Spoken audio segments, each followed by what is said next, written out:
Hi, everybody. This is Josh Culp. We are learning Daf Shui. We are on Daf Tzadi, not Tzadik, Tzadi, on Masechet Bava Kamma. And I wanted to talk about something that comes up in this story with Rebbe Akiva. Rebbe Akiva witnesses a story, or there's a story that comes in front of him, where somebody uncovers the head of a woman in the marketplace. The case comes in front of Rebbe Akiva, and Rebbe Akiva mandates the man to pay her 400 zuz, which is a tremendous amount of money. The Talmud is really about the payment for embarrassment. Really what the Talmud is about, is it embarrassing to embarrass somebody in a way that they already embarrass themselves? That's a topic of the Talmud. The question I wanted to talk about very briefly, and I'll admit that I'm not a historical expert on this, is the issue of women's covering of their hair. Many of you probably know that it is common custom in modern religious circles, let's say very religious circles, for women to cover their hair.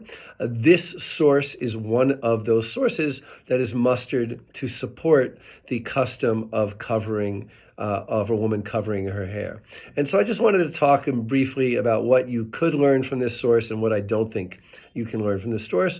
Again, this is my perspective. This is not a comprehensive halachic history of women covering their hair.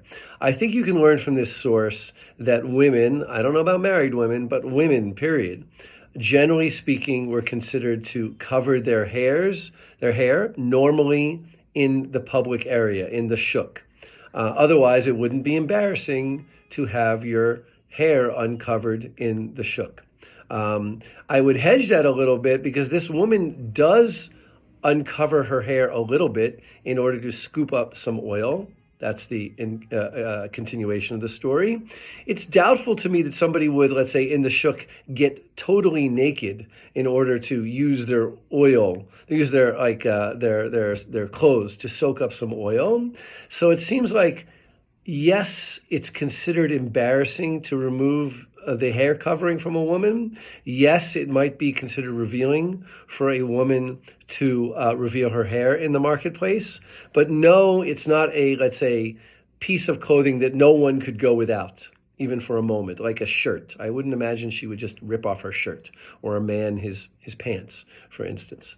The other thing I think it's important to remember when you read sources like this, and this is where I'm getting more into my own opinion, we're reading a story that takes place in the 2nd century CE. And in that time and place, there were certain clothing norms that were the norms for those places. I think as modern people, we understand that those norms have changed throughout the ages, and that just because it was considered embarrassing for that woman almost 2,000 years ago to walk around without her head covered does not mean that it's necessarily embarrassing or sexual in nature for women today to walk around with their hair uncovered. I think most people would agree that it's not. That maybe the hair is something, a part of a woman, maybe part of a man too, that could be used to attract other people, but it's not considered sexually revealing for people to walk around in the marketplace without their hair covered, in public without their hair covered. So again, what can you learn from this? I think you could learn from this that women in the second century were expected, generally speaking, not 100%, but generally speaking, to cover their hair. I think it's a stretch to imagine that this is a religious obligation that exists for all eternity from the Mishnah, and that therefore it's considered forever, not sanua, not modest, to not wear a hair covering. But that is my reading of hair coverings.